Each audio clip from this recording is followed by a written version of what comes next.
glória a Deus. Muito lindo, né? Que louvor extraordinário, que louvor lindo. Quando eu descobri esse louvor hoje, nossa, me derramei em lágrimas. Glória a Deus, glória a Deus. É disso que a gente vive, né?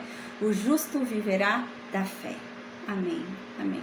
A paz do Senhor Jesus para Silvana, para Maiara, para Maria Oliveira, para Eliane, para Dorinha, para Dona Maria, para o pessoal do Facebook, do YouTube, do Instagram, pessoal que vai ouvir pelo áudio. Amém. A paz do Senhor Jesus a todos. Eu quero falar algo hoje antes de começar a aula. A Bíblia diz que o justo viverá da fé. A fé é tão importante, mas tão importante na vida de um cristão, que a Bíblia traz o significado da fé, gente. A Bíblia é como um dicionário, ela tem um versículo específico para ensinar o que é a fé. A Bíblia explica o que é fé. Não há nenhum outro lugar na Bíblia que explique algo assim, como se fosse um dicionário. Mas a fé na vida de um cristão é tão importante, mas tão importante, que a própria Bíblia traz o seu significado. E ela diz que a fé é aquele esperar do cristão naquilo que não se vê. É a certeza da coisa que você não está vendo. A paz, Juliana. A Bíblia diz isso. A fé é a certeza daquilo que não se vê. E a Bíblia diz que o justo viverá da fé. Gente, não é fácil. Não é fácil. Às vezes você olha...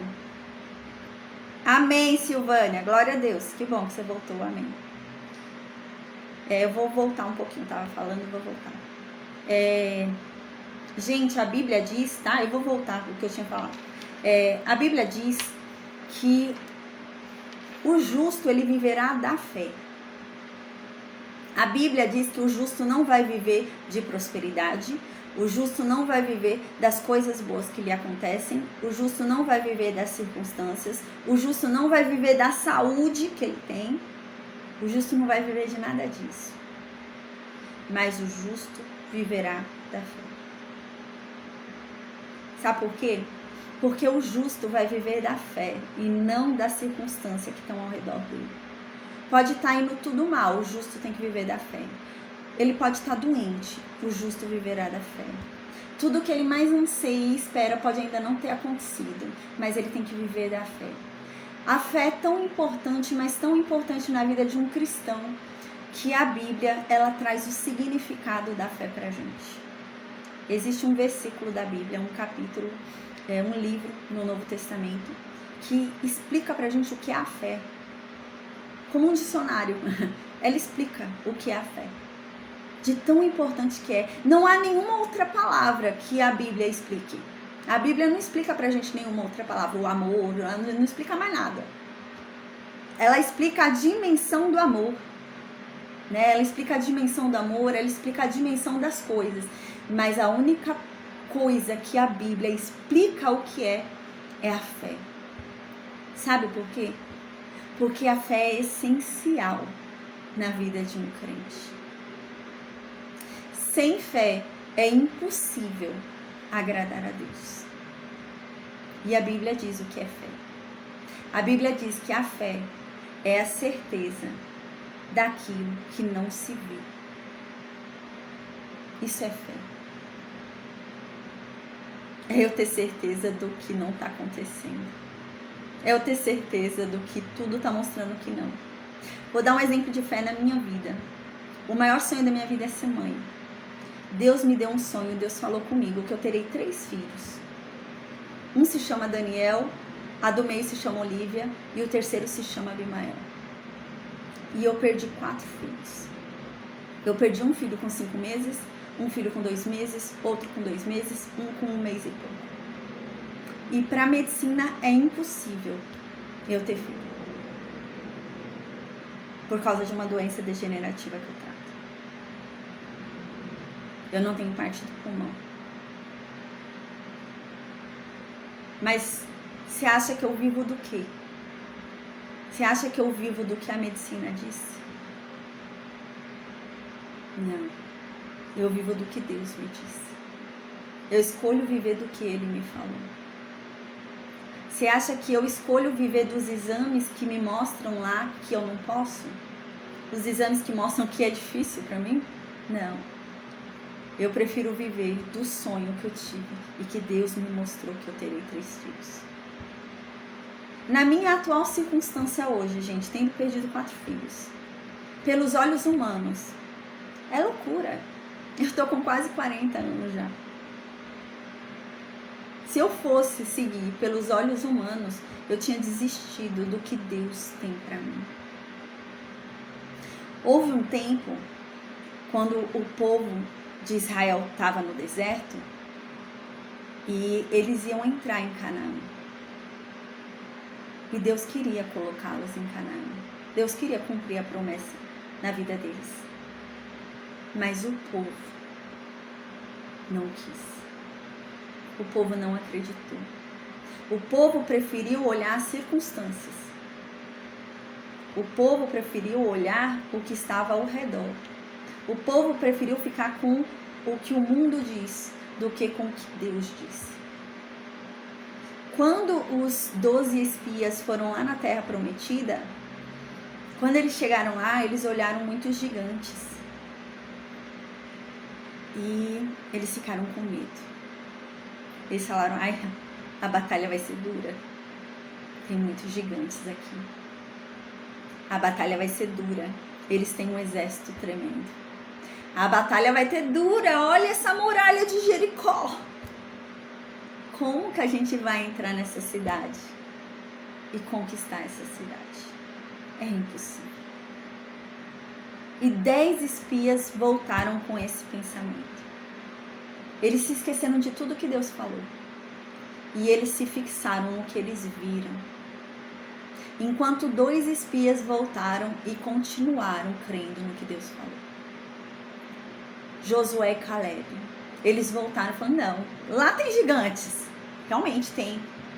Mas o meu Deus mata gigantes. Lá tem muralhas. Tem. Mas o meu Deus quebra muralhas. Lá tem um exército forte, mas o meu Deus é o Senhor dos exércitos. E os outros 10 espias falaram, vai ser difícil. É muito gigante, é muito exército, é muita muralha. Sabe Pedro? Quando Pedro fala para ir com Jesus, né? Jesus vem vindo no mar andando. E Pedro fala, se é o Senhor mesmo, me faz ir até o Senhor. Jesus fala, venha Pedro. E Pedro começa a andar. Pedro estava com o olho fixo em Jesus. E ele estava crendo. Ele estava andando.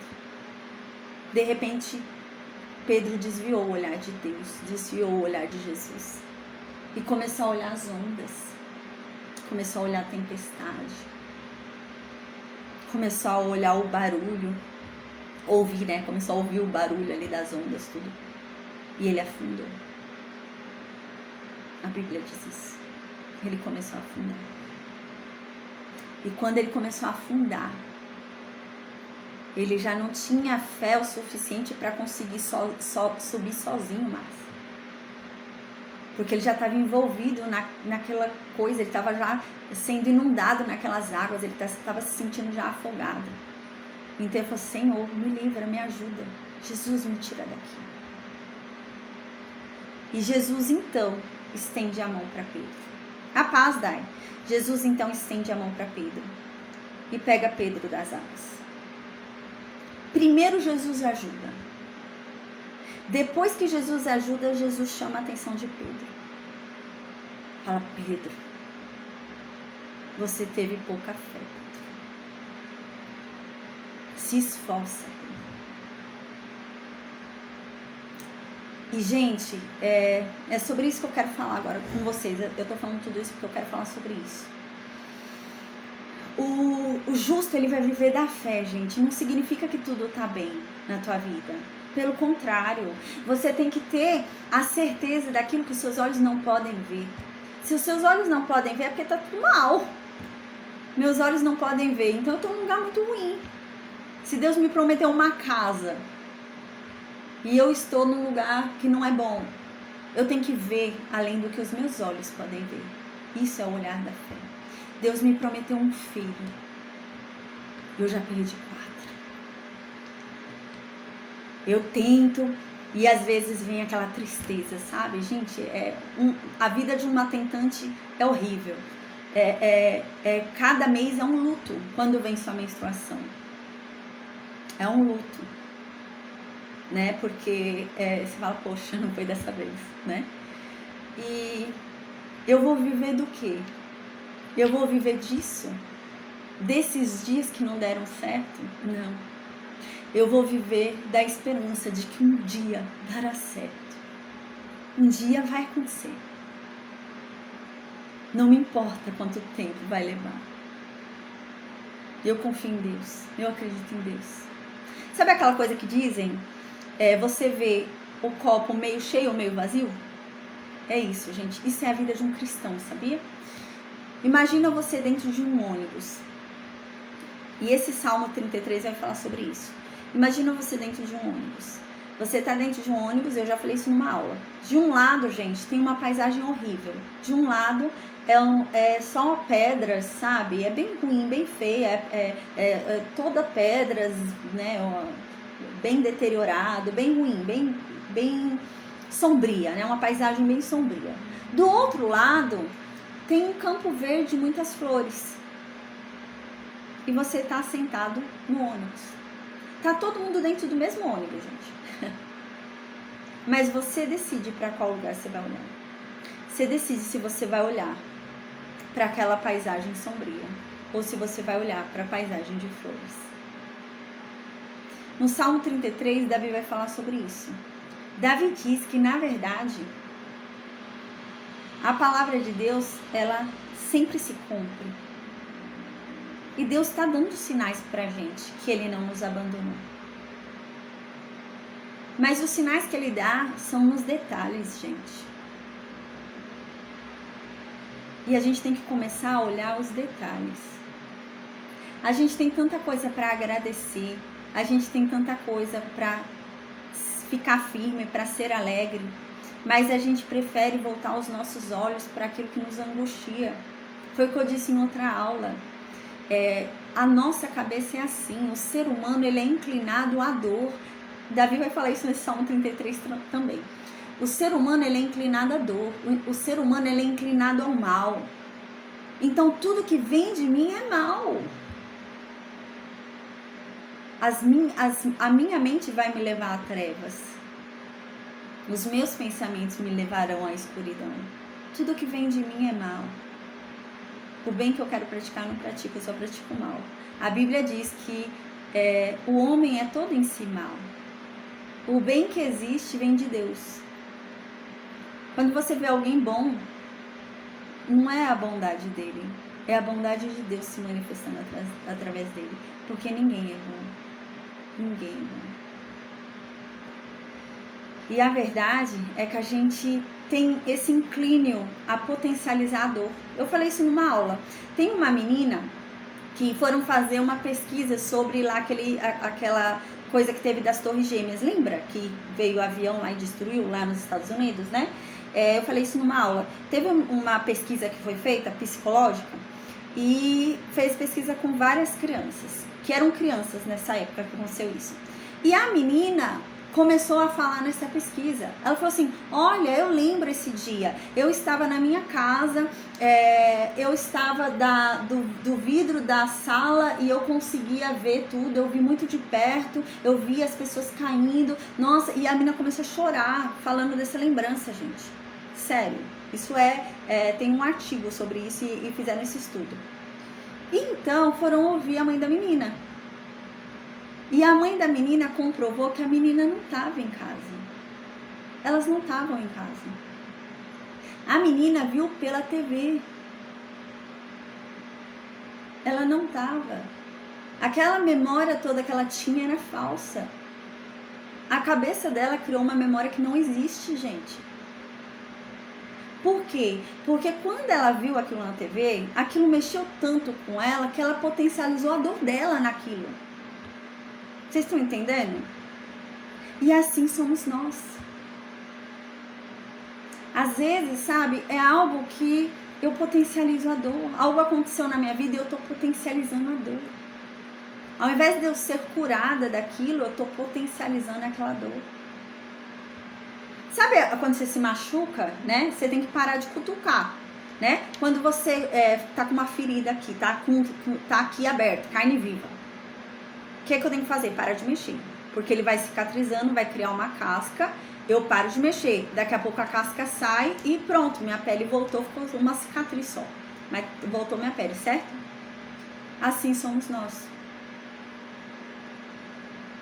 Eu tenho que parar de mexer, tenho que parar de ficar cutucando. Senão aquilo vira uma infecção, começa a piorar a ferida, né? Não é esquecer, mas é parar de mexer. Esquecer a gente não esquece. Deus não quer que a gente tenha amnésia, né? Mas é parar de ficar cutucando. Porque a verdade é que se você não busca se curar dos seus traumas, se você não busca se curar das suas feridas, uma dor, uma ferida, um trauma que foi de 20 minutos, gente, vai virar um trauma de 30 anos. Vai virar um trauma de uma vida inteira. E você vai perder uma vida inteira e é capaz de você começar a sangrar sobre os outros. É capaz de você se tornar sua própria dor, como eu já disse isso também numa aula. Absalão se tornou a própria dor dele, né? A gente falou sobre isso quando estudou Absalão. Absalão era um homem muito sofrido. Absalão perdeu 3 filhos, né? Perdeu o pai em vida, né? O pai não queria, estava rejeitando ele como filho. Absalão sofreu. Ele viu a irmã dele ser estuprada. Tentou se vingar, ainda foi tido como o errado. Absalão sofreu muito. E ele não se curou das dores dele. E ele acabou virando as próprias trevas. Existe um filósofo que diz isso, né? A gente tem que tentar sair das nossas trevas, né? Quando a gente entra nas nossas trevas e começa a se aprofundar nas nossas trevas, quando a gente conhece o monstro e começa a conversar com ele, há um perigo muito grande nisso, da gente se habituar com ele, da gente começar a achar que aquilo não é tão ruim e a gente não perceber. Então a gente não tem, gente, que ficar passeando no meio das nossas trevas. Não. Porque isso é muito perigoso.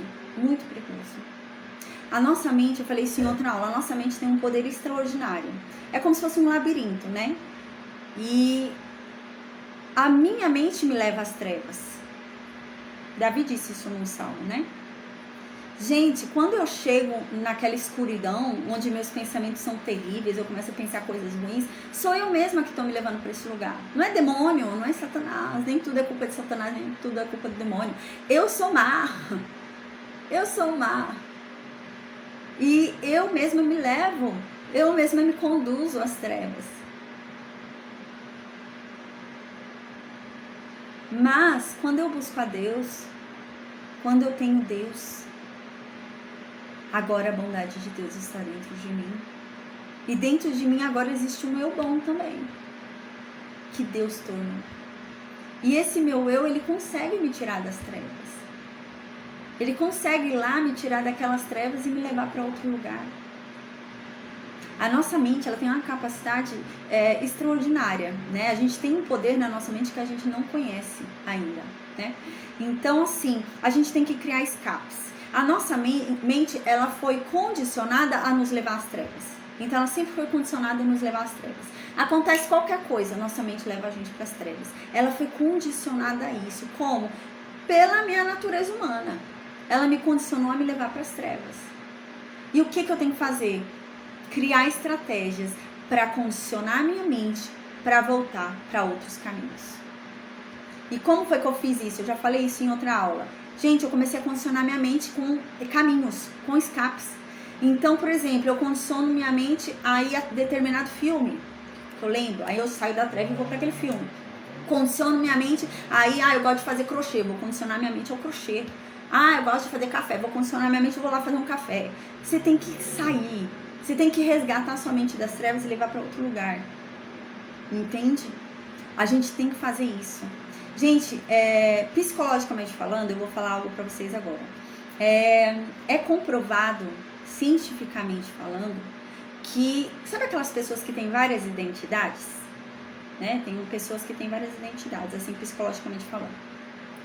E essas pessoas, né? O que acontece? Tem um filme até que fala sobre isso.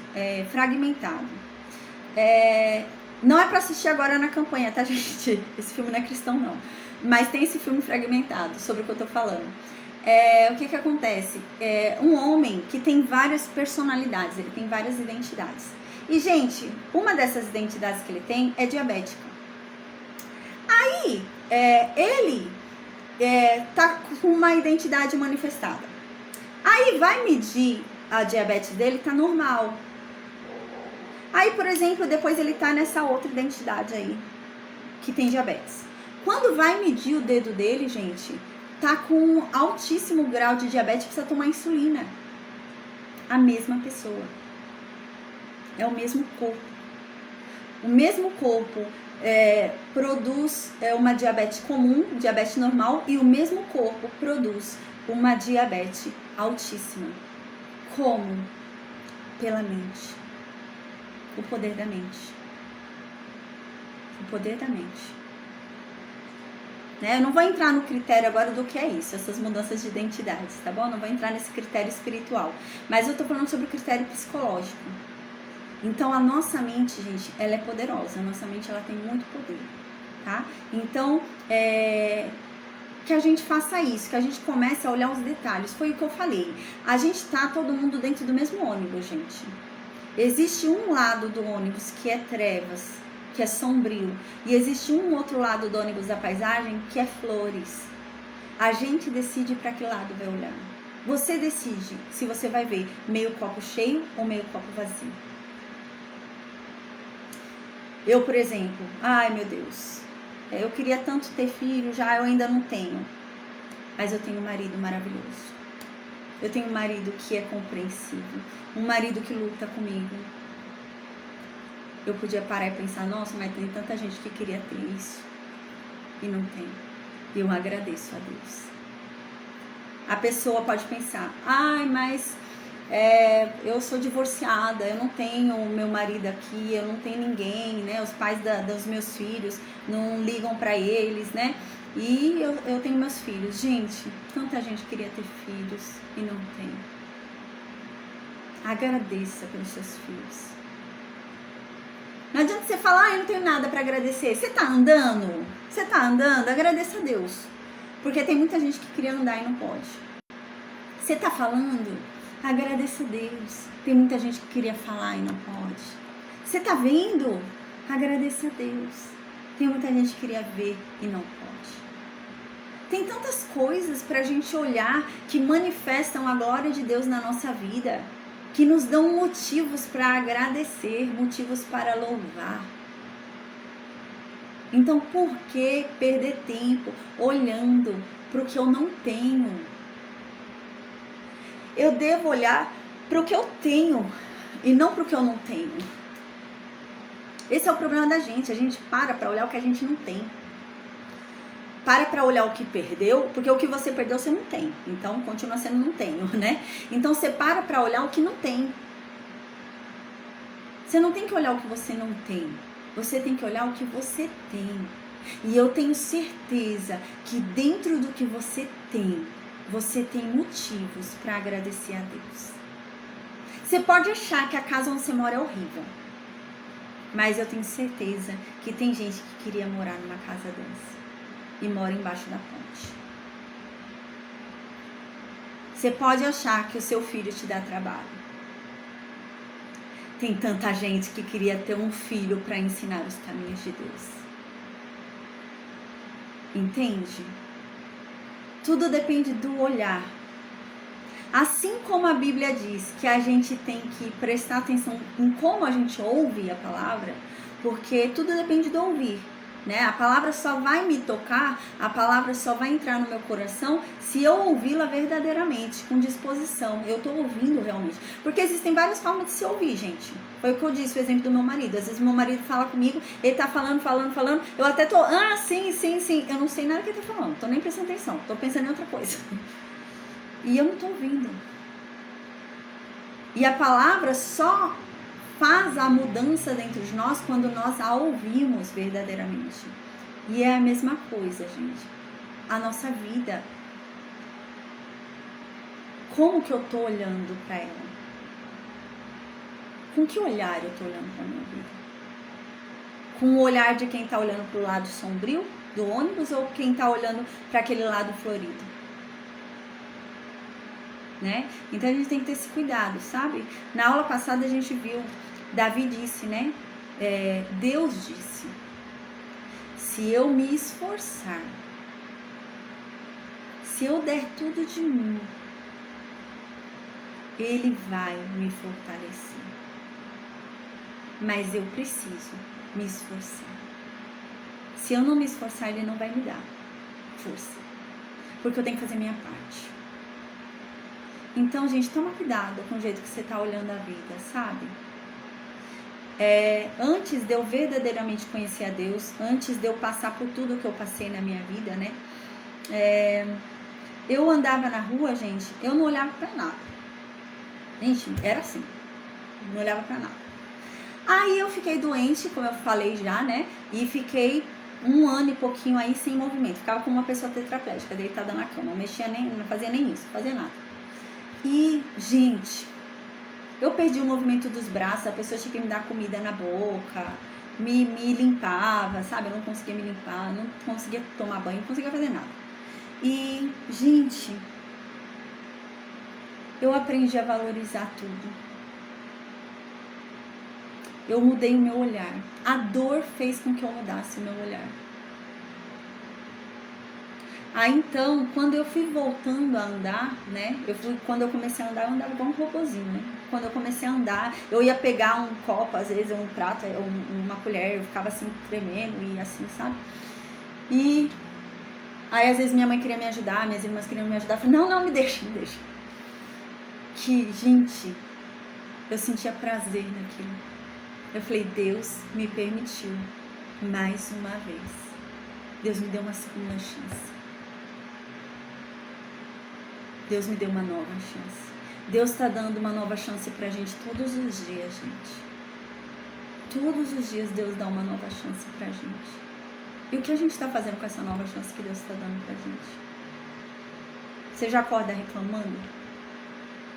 Já acorda reclamando do presente que Deus te deu? Eu vou falar algo pra vocês agora, é algo pessoal. No mês de março, né? A gente teve uma campanha, eu comprei 2 cadeiras de rodas infantis, né? Amém, nós compramos. O pessoal ofertou, glória a Deus, a gente conseguiu comprar 2 cadeiras de rodas infantis e ainda ajudar 2 pessoas. Eu conheci um lugar onde tem uma comunidade lá, que tem alguns alojamentos e vivem lá pessoas de condição de rua. E eu conheci esse lugar e consegui ajudar uma pessoa lá e eu quero continuar ajudando esse lugar. Meu sonho é no final do ano entregar um panetone em cada alojamento. Amém, eu vou em nome de Jesus. Mas, gente, aí eu consegui com a ajuda dos alunos de todos, glória a Deus, comprar as 2 cadeiras. Deus abençoou. A gente comprou 2 cadeiras e ainda ajudou essas 2 pessoas. E Deus, uma dessas cadeiras é para entregar no Rio de Janeiro, para uma criança lá no Rio de Janeiro. E, então, quando eu tava pra pegar a cadeira, Deus fala muito comigo, né? Gente, eu sou bem doida mesmo. Uma vez eu contei pra vocês, né, do negócio do telefone. Uma vez, antes de contar essa, deixa eu só explicar isso. Teve uma vez que eu usava o telefone do meu esposo pra dar aula, né? Eu dava aula com o telefone dele. Um dia eu tava sentada, eu tinha acabado de receber o meu 13º. Aí Deus falou assim comigo. E eu com conta atrasada em casa. Eu acabei de receber meu 13º. Deus falou assim comigo: com esse dinheiro você vai comprar um celular. Eu falei, Senhor, mas celular, eu não tô precisando de celular. Eu quero comprar, eu tenho conta pra pagar. Tava conta de luz, negócio atrasado. Eu falei, pô, eu vou comprar outra coisa, né? Então, Deus falou, não, você vai comprar um celular. porque amanhã vão ligar de uma empresa para o seu esposo, que ele sonhou a vida inteira entrar. É sério. Meu esposo até falou isso para a mãe dele esses tempos atrás. Ele lembra até hoje sobre isso, ele foi impactado. E então, eu comprei. Gente, o meu nível de temor de Deus é esse, tá? Eu comprei. Peguei meu dinheiro e comprei tudo. E então, quando meu esposo chegou, eu falei, então, eu comprei um celular. Ele começou a reclamar. Pô, a gente tá com coisa atrasada, você compra um celular, isso aí. Comecei a reclamar. Não, Ítalo, calma. Deus falou que eu não vou poder mais usar o seu celular. Porque a empresa que você sempre sonhou entrar vai te ligar. E você vai começar a trabalhar lá. Gente, ele ficou reclamando. Sério. No dia seguinte, ligaram dessa empresa e ele tá até hoje, graças a Deus, trabalhando lá. Entende? Aí agora, dessa última vez que eu voltei para esse assunto, eu não quero falar sobre isso. Dessa última vez agora, o que aconteceu? Eu tava começando a pesquisar lojas de empresa de frete, para a empresa levar para o Rio de Janeiro a cadeira para a moça, né? E quando eu comecei a pesquisar a empresa de frete, Deus falou para mim, não vai com frete. Você é que vai. Você vai levar essa cadeira. Você vai levar essa cadeira e você já fica lá, conhece o Rio de Janeiro, né? Já conhece lá Copacabana, já vê lá o Cristo Redentor, você é que vai. E Deus falou pra mim, é um presente pra você. Sério, gente, Deus falou desse jeito.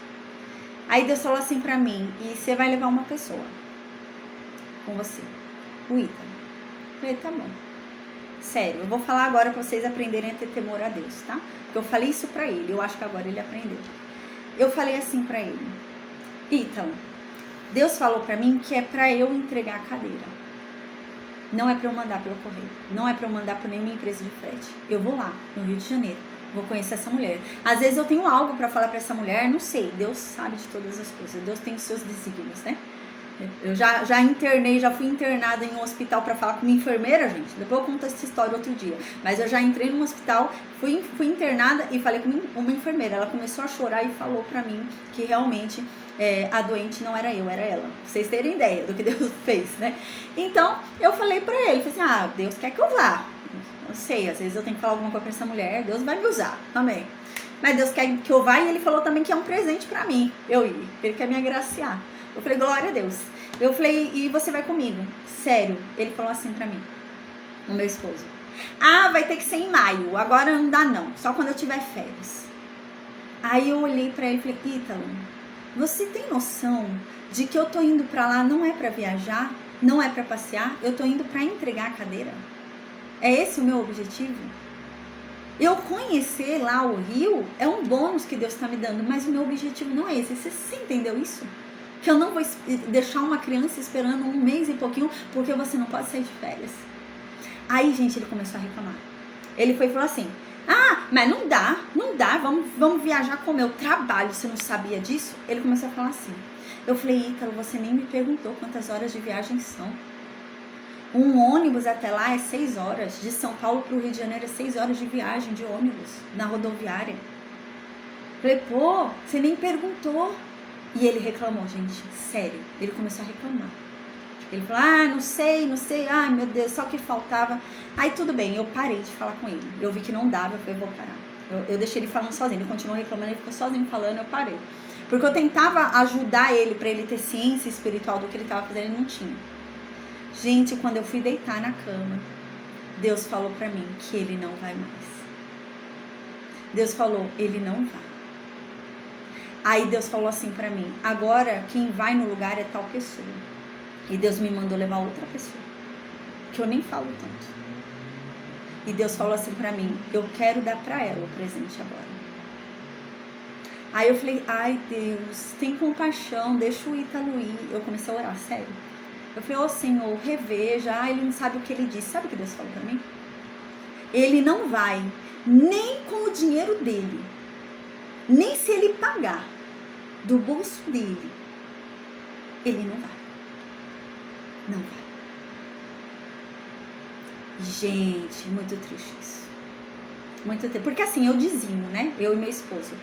E todo o dízimo da gente, eu reverto para essa obra. Então, tudo que entra, eu dizimo para essa obra. E com o meu dízimo é que a gente ia. Não é com a oferta dos alunos, não. É com o meu dízimo, o meu próprio dízimo. E Deus resolveu que esse dízimo que eu dizimo é para eu ir. E com esse dízimo, eu ia pagar dele também. E Deus falou, não. E Deus ainda falou mais. Nem se ele pagar do bolso dele, ele não vai. Não é para ele ir. Eu tô falando que não é para ele ir. Aí sabe o que Deus me mandou falar para ele? Sobre o pessoal de Israel. Deus me mandou falar assim para ele. Olha, Deus falou que era para Israel entrar em Canaã. Israel reclamou e não quis ir. Então Deus falou, agora vocês vão ficar 40 anos no deserto e não vão para Canaã. Então o povo desobedeceu e quis ir sozinho. Então foram mortos. E foi isso que eu falei para ele. E eu falei pra ele, falei, Ítalo, seriamente, eu tô com medo. Eu prefiro que você não vá. Porque, gente, eu tenho temor a Deus.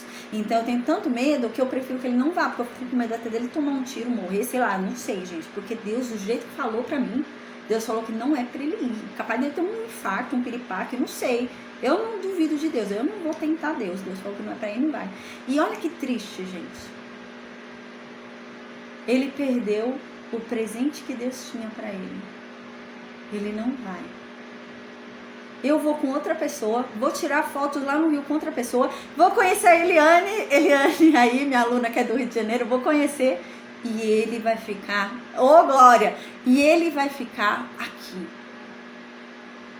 No outro dia, ele falou pra mim assim, então a gente vai pro Rio de Janeiro, a gente toma café.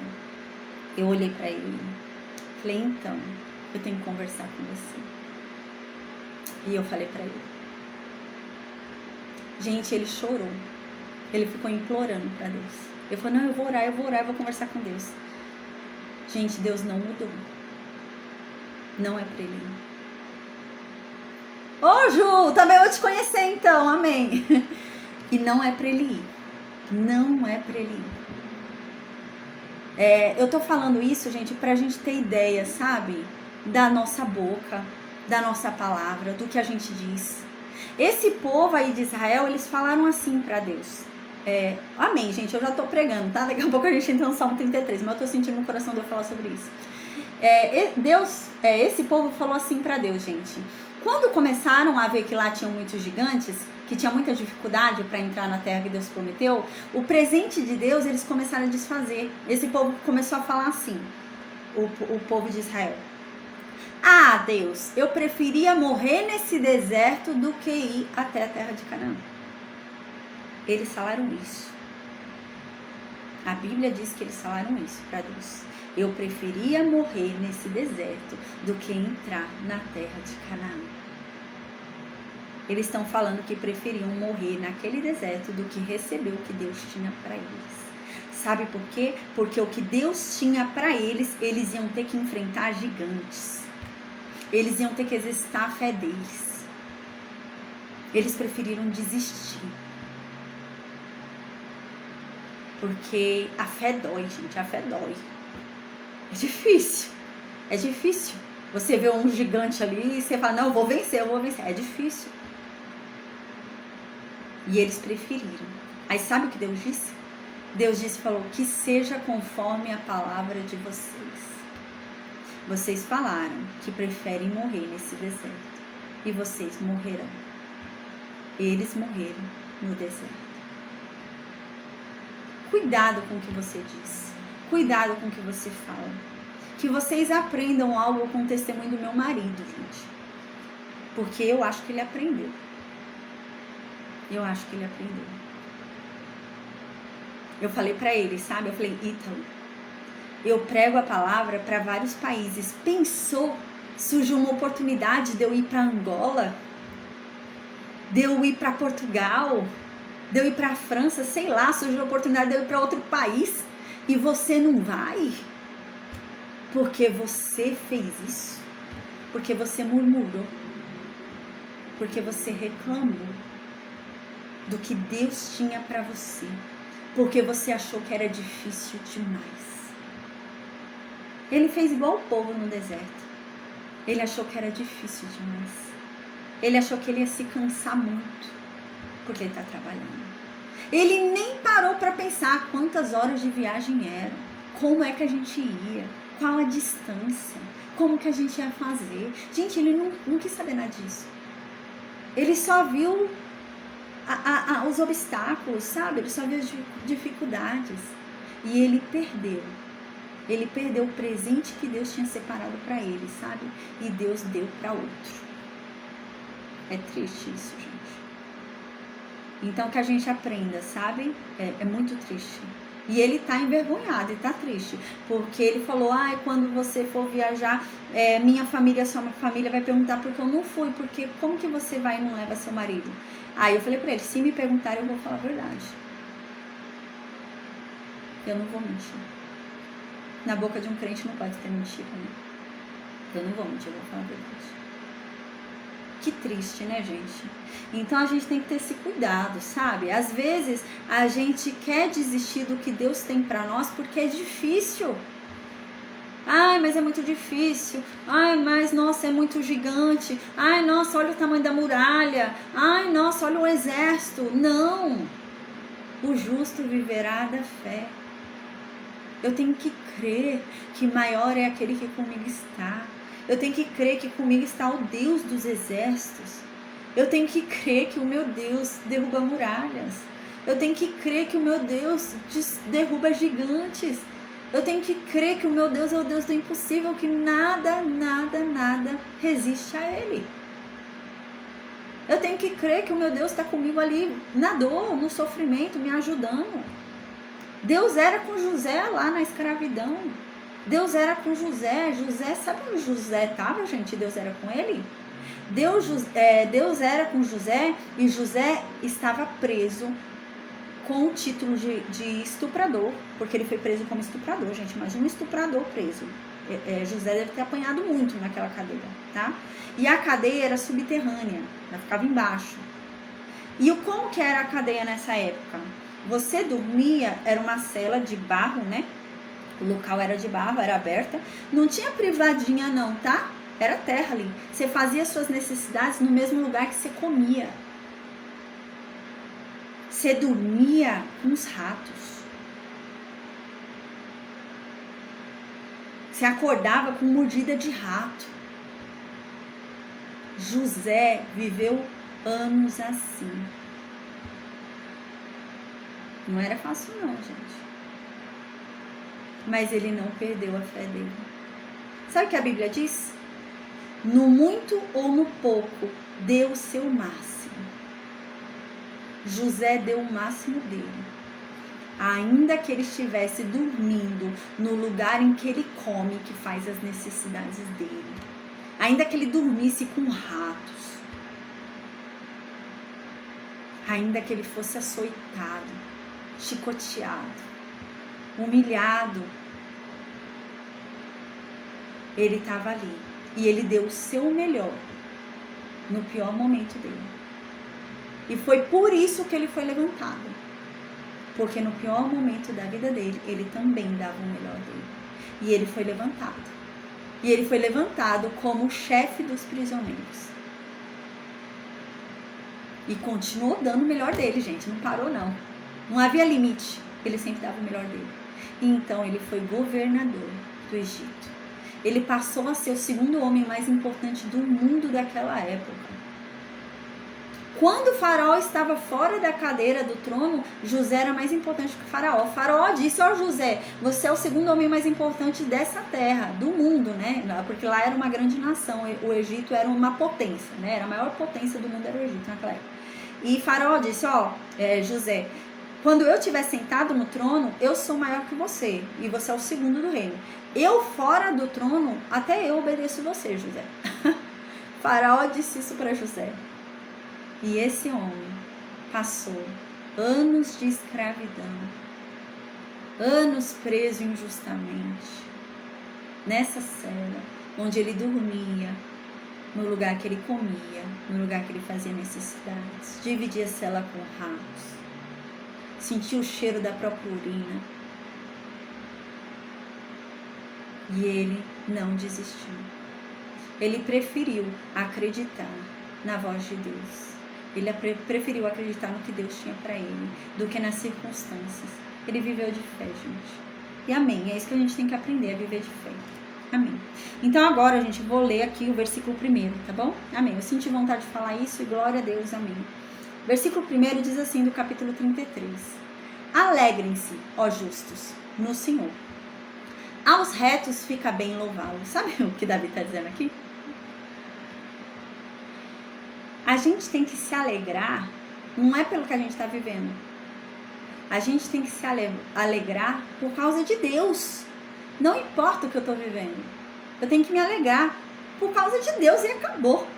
E aqui ele está dizendo, não fica bem na boca de um crente reclamação. É isso que Davi está dizendo aqui. Como é que um crente vai ficar reclamando? Crente não tem que reclamar. Crente tem que louvar. Que crente é esse que reclama? Que crente é esse que murmura? Crente não reclama, crente não murmura, crente louva. Crente pode até desabafar com Deus, como Davi sempre fez. Davi não ia reclamar no Facebook, não ia reclamar no status, não ia reclamar nas redes sociais. Davi dobrava o joelho dele e reclamava para Deus. Você pode reclamar para Deus, porque só Ele resolve. Mas ninguém. Reclamar. Clamar é pedir. Re significa 2 vezes. Quando você reclama, você está pedindo 2 vezes aquilo que você está reclamando. É isso que você está fazendo.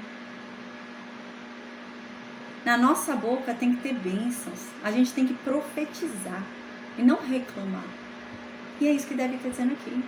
Reclamação não fica bem na boca de um crente. Murmuração não fica bem. Que crente é esse que só reclama? Na boca do crente tem que ter fé, tem que ter esperança, tem que ter louvor. E ele tem que estar sempre alegre. Não pelo que ele está vivendo, mas porque ele tem Deus. A minha alegria não vem do que eu vivo. Pode estar indo tudo mal. Eu posso estar doente, internada no hospital. A minha alegria vem de Deus. E é isso que deve estar dizendo aqui. Não importa a circunstância. Eu me alegro, porque eu tenho Deus. Deus é comigo. E isso é o motivo da minha alegria. Porque eu sei que Ele jamais me abandonará. Eu sei que Ele virá e me salvará. O meu Redentor vive. Versículo 2, Davi continua. E mais, não louvem a Deus de qualquer jeito.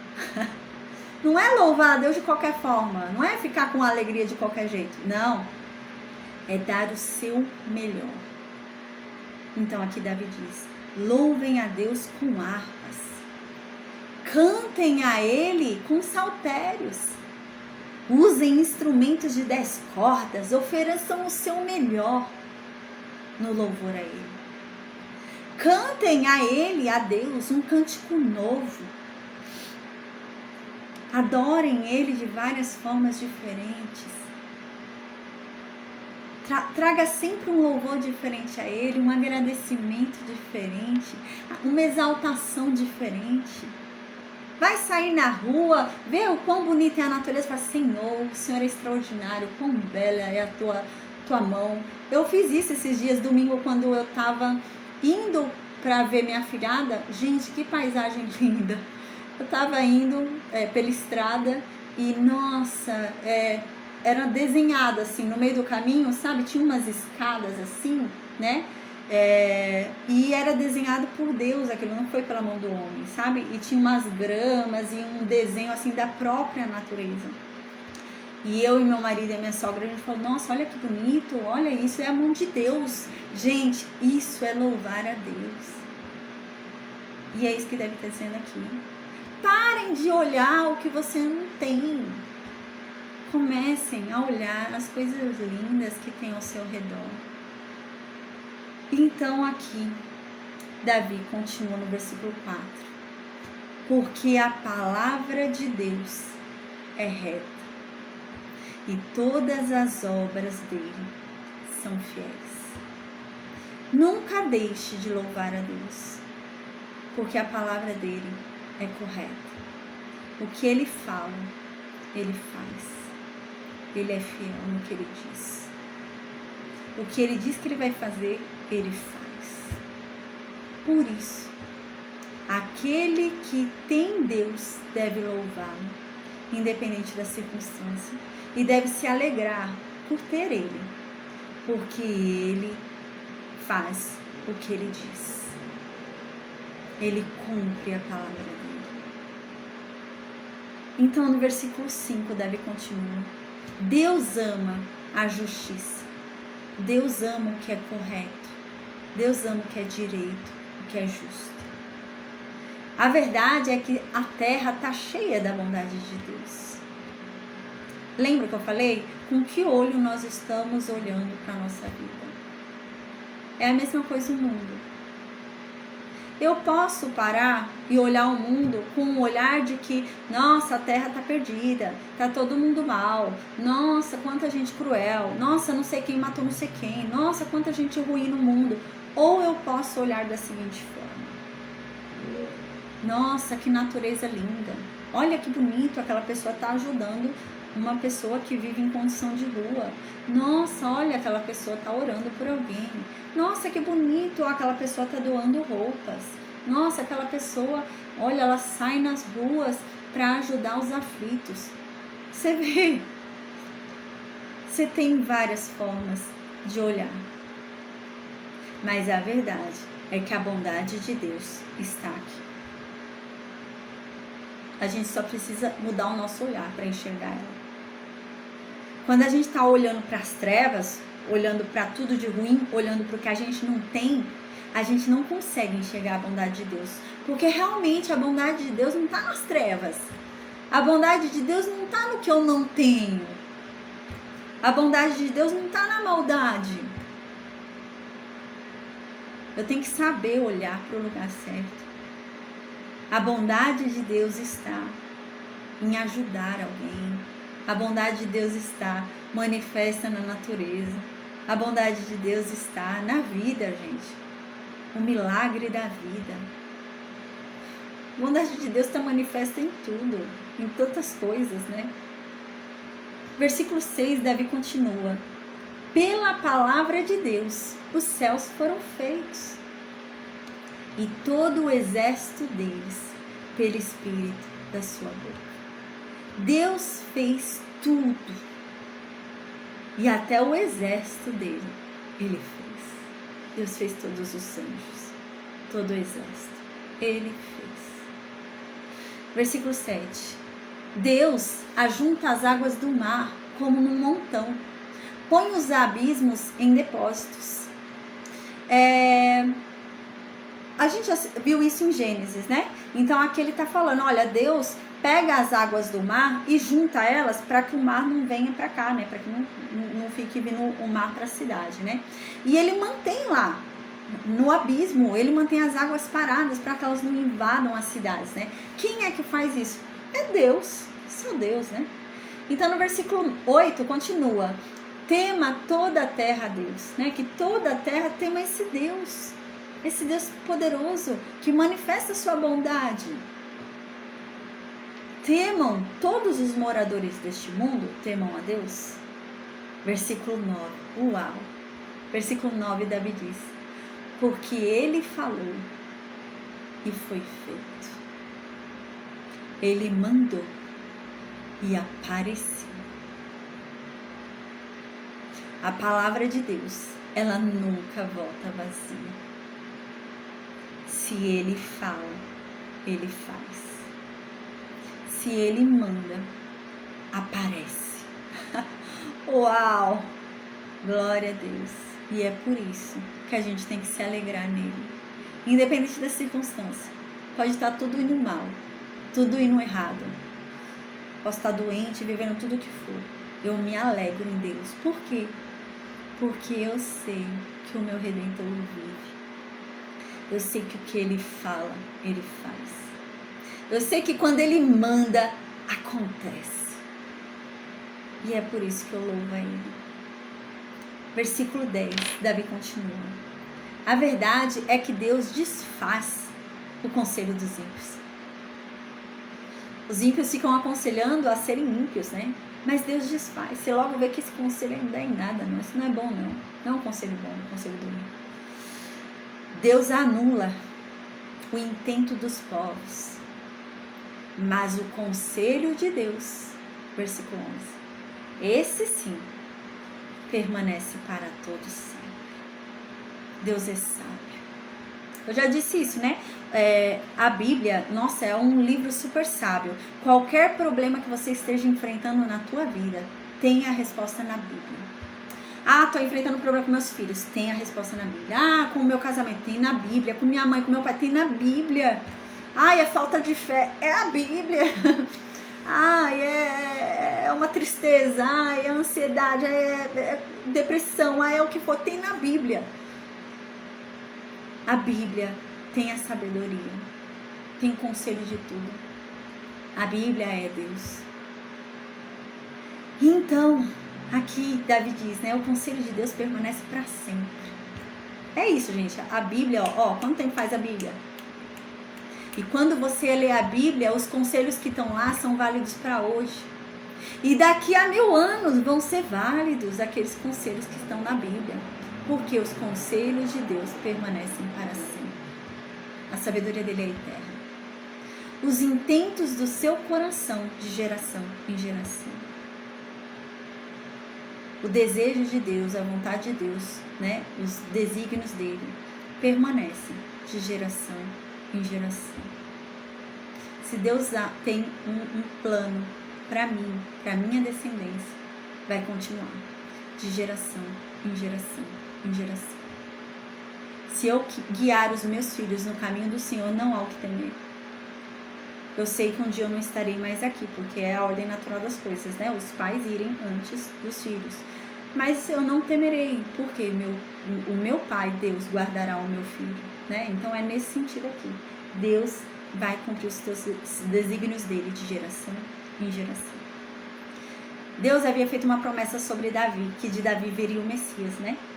E esse deve estar dizendo aqui, eu sei que Deus vai cumprir a promessa dele de geração em geração. E ele vai mandar o Messias da minha geração. Vai ser de alguém que descendeu de mim. E né? Aí versículo 12, Davi diz: bem-aventurada, feliz é a nação cujo Deus é o Senhor. Feliz é a nação que não é guiada por homens, mas sim que é guiada por Deus. Feliz é o povo que Deus escolheu para a sua herança. Versículo 13. O Senhor olha desde os céus e está vendo a todos os filhos dos homens. Há uma preocupação muito grande, a gente vai observar isso ao longo da Bíblia, porque o mal cresce, né? O ímpio parece que às vezes prosperam as coisas para os ímpios, né? E o justo é sofrimento. Então, Davi, mais uma vez, lembra a gente que Deus não abandonou a gente aqui na terra. Deus não jogou a gente aqui na terra, virou as costas e está fazendo outra coisa. Não. Deus está lá do céu, olhando atentamente para cada um de nós. A Bíblia diz que Deus prova o ímpio e Deus prova também o justo. Deus não prova só o ímpio. Deus prova também o justo. E Ele está lá do céu, anotando o que cada um faz, como cada um age, qual é a decisão de cada um. Para no grande dia abrir o livro da vida e recompensar todos aqueles justos, salvos. Amém. Então no versículo 14, Davi continua: do lugar da habitação dele, lá de Deus, ele contempla todos os moradores da terra. Ele está vendo o ímpio e ele está vendo o justo. Ele está vendo o ímpio que só prospera. Ele está vendo o ímpio que está tudo indo bem na vida dele. E ele está vendo o justo que só sofre. E a Bíblia diz isso. Ah, eu não tenho inveja do ímpio. Porque a verdade é que essa vida aqui do ímpio tem que ser boa mesmo. Ele só tem essa vida. Ele não tem mais nada. A próxima vida não vai ser boa, não. Ele só tem essa. Então realmente tem que ser boa. Só tem essa. Agora o justo não. O justo terá outra vida. E a outra vida, gente, vai ser tão boa. Tão boa. E é isso. No versículo 15 continua. Ele é que forma o coração de todos eles, que contempla todas as suas obras. Aqui está dizendo que Deus é quem forma o coração dos homens que contemplam as suas obras. Aqui está dizendo que Deus forma o coração de quem é bom, dos justos. Lembra o que eu disse? A Bíblia diz que não há bondade em nós. Só a ruindade, só a maldade. Jesus Cristo, quando ele foi chamado de bom, ele disse, por que você está me chamando de bom? Bom só tem um, é Deus. Eu não sou bom. Se Jesus não era bom, gente, eu não sou boa. Quem é bom? Ninguém, né? Mas a bondade que há em mim vem de Deus. E é isso que está dizendo aqui no versículo 15. Essas pessoas que são boas, elas não são boas porque elas são boas, mas é porque Deus tocou essa bondade no coração delas e elas praticam o bem. Ninguém é bom. Sabe, esse é o maior fundamento do perdão.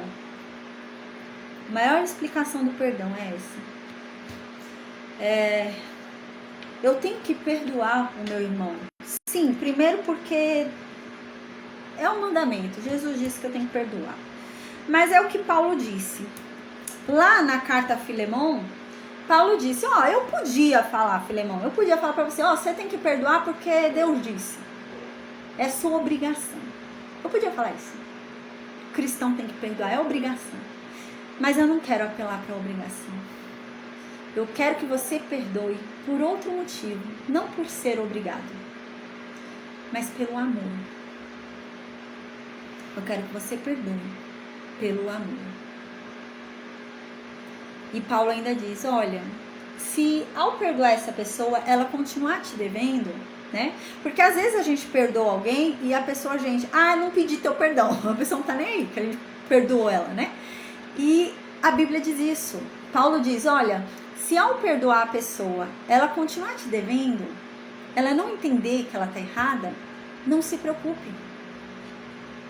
Jesus pagará a dívida dela. Se eu perdoei alguém que me devia R$200 e a pessoa não entendeu que ela está errada e não está me dando dinheiro, Jesus vai me dar. Não vai me faltar esses R$200. Jesus vai me dar. É a mesma coisa a honra. Eu perdoei alguém que devia me honrar e não me honrou. Jesus vai me honrar. Eu perdoei alguém que devia me amar e não me amou. Jesus vai me amar. Às vezes a gente fala que a gente vai perdoar, né? Eu vou perdoar, né? Porque eu vou exercitar a bondade. Gente, eu não tô perdoando porque eu sou bom. Essa é a questão. Eu tenho que perdoar porque eu sei que eu não sou bom. Eu sei que eu sou ruim. Eu sou um bicho ruim. A bondade que há em mim não é minha, é de Deus. A verdade é que eu sou má. Eu sou tão má que se eu não tivesse descoberto Deus, se Deus não tivesse transformado meu coração, talvez eu teria feito mais mal do que essa pessoa fez pra mim. Eu já machuquei pessoas. Vocês também devem ter machucado. Todo mundo machucou alguém na vida. Quando a gente era ruim. Quando a gente era totalmente ruim, não tinha a bondade de Deus. A gente magoou alguém, a gente machucou alguém. A gente era ruim. A gente ainda é ruim, né? A bondade que há em nós é de Deus. E a gente tem que entender isso. Não, eu perdoo. Eu perdoo essa pessoa porque ela não sabe o que ela faz. Ela não foi liberta. Ela não conhece a Deus como eu conheço. Então ela não experimentou da bondade de Deus. Ela não é boa. Ela ainda é ruim. E eu entendo porque eu também sou ruim. Se eu não tivesse conhecido a bondade de Deus, eu teria sido até pior do que ela. Eu seria mais ruim do que ela. E é isso que eu tenho que entender. E perdoar essa pessoa. Eu não perdoo porque ela precisa do meu perdão. Eu perdoo porque eu preciso. Eu preciso disso. Isso vai fazer bem pra mim. Isso vai me libertar. Amém. E aqui no versículo 16, Davi diz: não há rei que se salve com a grandeza de um exército, nem homem valente que se livre pela sua força. A força vem de Deus. Não há homem que se garanta. Pode ser o maior rei do mundo, com o maior exército do mundo. Se ele não estiver com Deus, ele perde. A gente lembra a batalha de Gideão. Gideão com 300. Ele venceu. Com 300 homens. Ele venceu nações, gente. Não era uma nação que ele estava lutando contra. Eram nações unidas contra Israel. Gideão e 300. E a Bíblia diz que os 300 ficaram em torno do arraial dos inimigos. E eles estavam com tocha acesa. E faziam barulho das trombetas e gritavam. E os inimigos lá dentro começaram a se matar. Gente, eles não mataram ninguém. Eles só ficaram em torno fazendo o que Deus mandou. E a fé deles fez com que aquilo acontecesse. E Deus agiu. A verdade, né, que a gente tem que entender isso. Deus é o Deus do exército, dos exércitos. Não há um exército maior do que o exército que está comigo, o exército de Deus. É o que mais pra frente a gente vai ver com o profeta, né? Vai ter um tempo que vão vir para pegar um profeta, querem matar um profeta. A gente vai falar sobre isso mais pra frente. Tem um rei que manda lá um exército para matar um profeta, porque esse profeta sempre prevê o que vai ser feito, né? Deus revela para esse profeta o que vai ser feito e dá tudo errado. Então o rei vai lá matar o profeta. E o ajudante desse profeta, quando vê o exército lá fora, né, da casa de Eliseu, ele fica com medo. Ele fala, meu Deus. Aí fala, Senhor, olha o exército que tá lá fora, a gente está perdido, vamos morrer, estamos mortos. E então Eliseu vai e fala, acalma-se. Ele bem calmo, né? Acalme-se. Por que você tá estressado desse jeito? Você tá nervoso desse jeito por quê? Tá tudo sob controle, tá tranquilo. E ele fala, não, você tá louco. Como assim tá tranquilo? Tem um exército enorme lá fora, vão acabar com a gente tá morto. Aí fala, Senhor, abre os olhos dessa criatura para que ela veja o exército que está conosco, Deus. Então os olhos dele são abertos. E ele olha e vê que muito maior era o exército que estava com eles. O exército de Deus. E é isso. O homem, a gente não pode, né, confiar em nós mesmos, né? Não é confiar em ouro, não é confiar em título, não é confiar em cargo, não é confiar em riqueza, né? Não é confiar em nome. Nada disso faz você vencer, nada disso garante a vitória. Mas Deus sim. E é isso que Davi diz aqui. Por maior que seja o rei, por maior que seja o exército, por mais forte que seja o homem, não terá vitória se não estiver com Deus. É Deus quem traz a vitória. Versículo 17 ele diz, a verdade é que o cavalo não garante vitória. Nessa época era muito comum sair para a batalha com cavalo e com carros de guerra. E Israel não tinha cavalos, Deus havia proibido, a gente lembra, né? Na lei está escrito que Israel não pode ter cavalos e nem carros de guerra. Já para que eles não achem que a força deles está nisso. Mas sim que eles entendam que a força deles está em Deus. E Deus havia proibido. Então agora Davi diz isso. A verdade é que ter cavalo numa guerra não garante a vitória. Não é o cavalo que vai garantir a vitória. O cavalo não vai livrar ninguém na guerra. Com a grande força que ele tem, não vai livrar ninguém. Só Deus livra. Versículo 18, Davi diz, eis que os olhos do Senhor estão sobre os que o temem, sobre os que esperam na sua misericórdia. Às vezes a gente acha que Deus se esqueceu da gente, né? Às vezes a gente tá sofrendo tanto que a gente fala, não, Deus não olha pra mim. Eu acho que Deus tá olhando pra todo mundo, tá abençoando todo mundo, tá vendo todo mundo e Deus não tá me vendo. Deus me esqueceu. Deus não me ama. Deus me rejeita. Davi diz, Não. Deus nunca tira os olhos daqueles que o temem. Se você teme a Deus, saiba que Deus está olhando para você. Deus está vendo cada coisa que está acontecendo na tua vida. Deus está vendo todo o seu choro, todo o seu sofrimento, tudo que você está passando. Deus, ele não é inerte, Deus não está desligado. Não, ele está olhando. E com atenção. E aqui diz, ele tem os olhos dele atentos a todo aquele que espera da sua misericórdia. Então, aquele que durante a aflição, ele continua temendo a Deus, não desistiu de Deus. E ele continua esperando a misericórdia de Deus. Deus está olhando para livrar essa pessoa. E diz aqui, para lhes livrar as almas da morte. Deus está olhando essa pessoa, porque ele vai livrar a alma dessa pessoa da morte. E ele vai conservar essa pessoa viva na fome. Sabe uma coisa importante que Davi está dizendo aqui? Davi não está dizendo, Deus vai impedir essa pessoa de ter fome. Davi não está dizendo isso. Davi está dizendo, Deus vai conservar a vida dessa pessoa na fome. Ele vai passar dificuldade. Ele vai passar fome. Mas não é para a morte. É isso que Davi está dizendo aqui. Deus não disse que ele não vai passar fome. Deus não disse que ele vai ser sempre farto, próspero. Não. Mas que Deus vai conservar a vida dele. E ele não morrerá de fome. Ele não morrerá na miséria. Ele não morrerá nesse lugar de aflição. Não. Mas para isso, ele precisa temer a Deus e esperar na misericórdia dele. E então Deus não desviará o olho dele e o livrará da morte e não deixará que aquela aflição o mate, não deixará que aquela miséria o consuma, não deixará que aquela fome o destrua.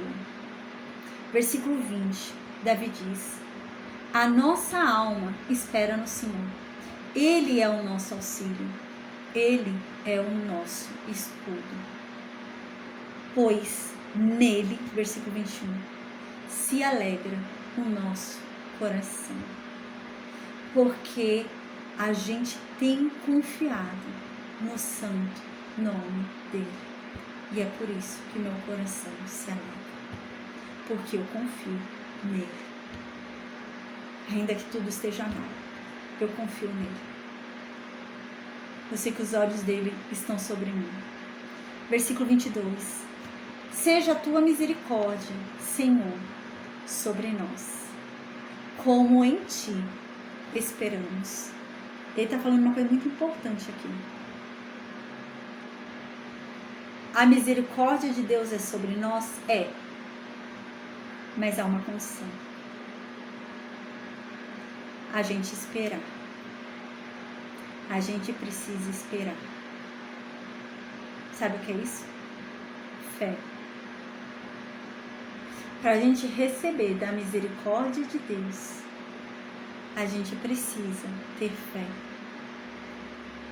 e esperar. Esperar com fé. E então a misericórdia dele será sobre nós. Amém. Glória a Deus. Amém, amém, amém. Aleluia. Quinta-feira a gente vai ter mais aula, tá, gente? Amanhã eu vou descansar. Amém, glória a Deus, tá? Eu tô bem cansada. Hoje, graças a Deus, Deus renovou minhas forças. Mas eu tenho estado bem cansada esses dias.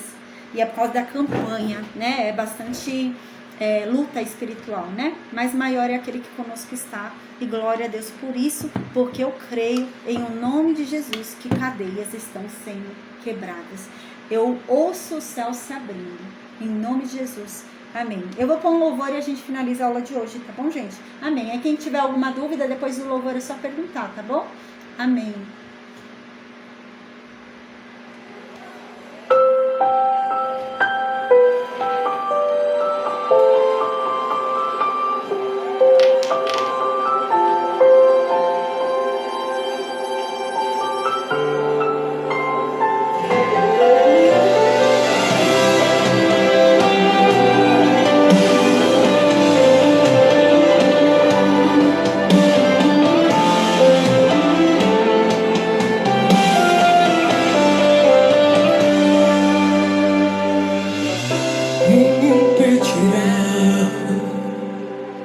o agir de Deus. Quem pode frustrar os planos seus? E que palavras vãs podem anular ou invalidar um decreto de Deus? Ele sempre cumpre, sem precisar de opinião.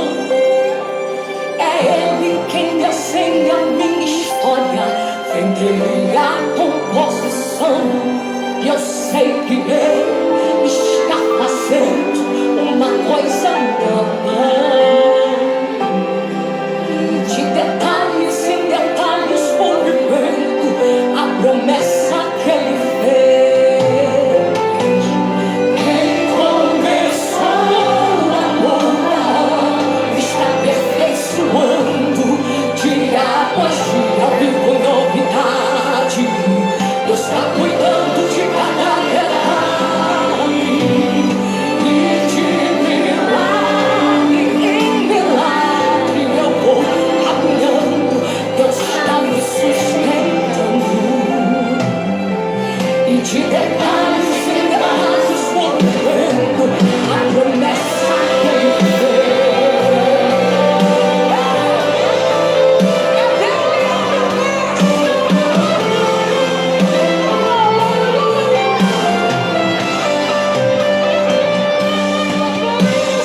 Ele sempre cumpre, sem precisar de opinião. É Ele quem desenha minha história e cria composição. E eu sei que Ele está fazendo uma coisa nova. De detalhes em detalhes você vai vivendo a promessa de Deus. Quem começou agora está aperfeiçoando, dia após dia vivo novidades. Está cuidando de cada detalhe, e de milagre em milagre eu vou caminhando. Meus passos me sustentando, e de detalhes em detalhes vou vivendo a promessa que Ele fez. Eu espero em Deus, a última palavra vem de Deus. Eu sei que Ele tem tudo que prometeu. Já recebeu a beleza, e vai ser lindo, lindo. Eu espero em Deus, a última palavra vem de Deus. Eu sei que Ele tem tudo que prometeu. Já vejo pela fé, a vitória é minha, mas a glória é de Deus. A última palavra vem de Deus. Eu sei que viverei tudo que prometeu. Já vejo, isso é lindo, lindo, lindo. Eu espero em Deus, a última palavra, a última palavra. Eu sei que viverei tudo que prometeu.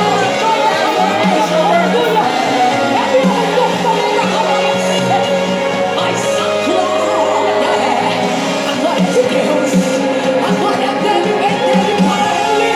Sabe de uma coisa? Todas as promessas que Deus fez à casa de Israel se cumpriram, nenhuma ficou esquecida. Assim te diz o Senhor, dessa vez não será diferente. Quem começou agora Está aperfeiçoando, dia após dia vivo novidade. Deus está cuidando de cada detalhe, e de milagre em milagre eu vou caminhando. Deus está me sustentando.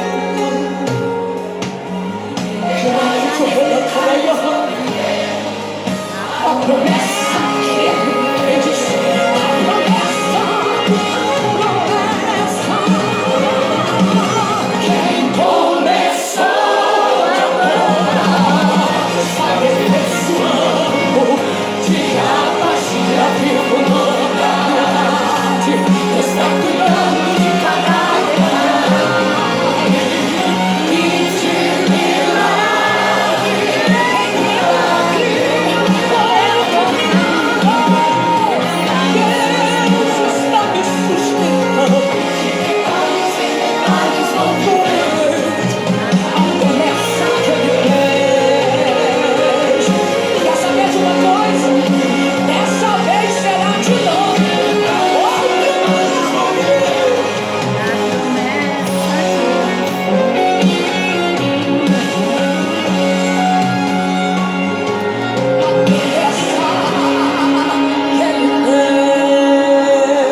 Amém, aleluia, glória a Deus, aleluia, aleluia, aleluia, amém. Deus é bom, Deus é maravilhoso, Deus é bom em todo tempo, Deus é bom, glória a Deus, aleluia, amém. Gente, no Meet, alguém quer falar alguma coisa? Alguém tem alguma dúvida? Enquanto isso eu vou desconectar o Facebook e o Instagram, tá bom? Que Deus abençoe. Até quinta-feira com a graça de Deus, viu? Um beijo a todos e obrigada, gente, por vocês que estão orando por mim. Tá me ajudando muito. Hoje eu tô bem mais fortalecida. Glória a Deus, viu? Amém, amém. Deus abençoe. Um beijo, viu? Fiquem com Deus. Amém.